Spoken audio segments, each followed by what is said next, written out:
I'm feeling good. It's going to be it's always a different team each year on each side, different rosters. Even if some years most of the pieces are the same or similar.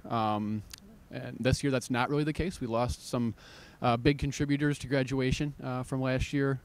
Big personalities, captains, people who were near the front of our team, both the men's and the women's side.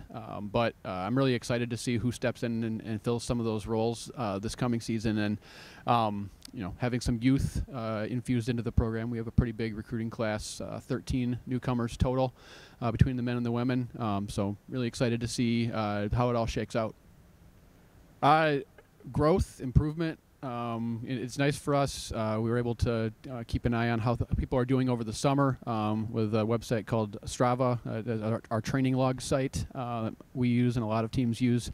And we've seen some really good things over the summer with some of our incomers putting in consistent training, and they have to do it on their own. That's an adjustment from high school to college. You don't get to work out with your coach and your team in the summer. It's on your own.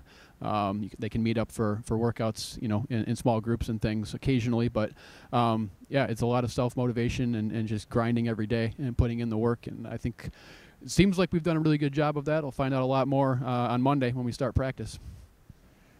We set the schedule so that hopefully those meets prepare us as well as we can be prepared for the championship season. That's the whole idea with the meets that we have prior to GLIACs and regionals and nationals. So it kind of starts small and gets a little bit bigger over the first few meets.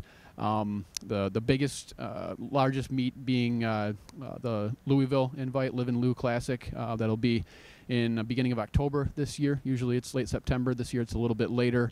That'll be a massive meet. We should be in the large division, the gold race, with mostly Division I teams and some very good Division II programs.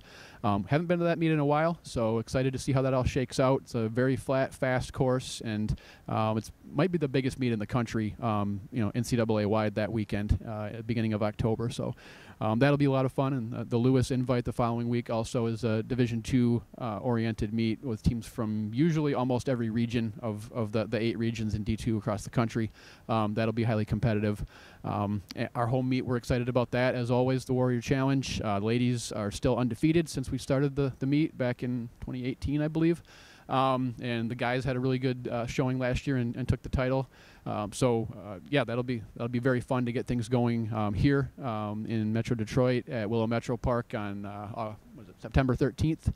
And before that, we kick the season off in just a couple of weeks, September 7th, over at Northwood for the Northwood Invite, which will be a pretty low-key opener, but it should be competitive, and just kick the rust off and see where we're at this point in the season.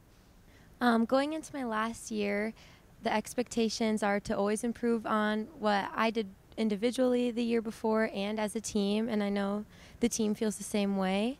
Would love to be all region again. That's always a goal, and have more of our girls competing to be all region as well, and of course to get that top 3 spot so we can for sure as a team make it to nationals without having to wait for that at-large bid, and then of course just compete at the national meet to the best of our ability and improve higher than we have in the past. For myself, I'd like to hit that first team for in the GLIAC, and as well as for the region, I'd like to see myself around top 15.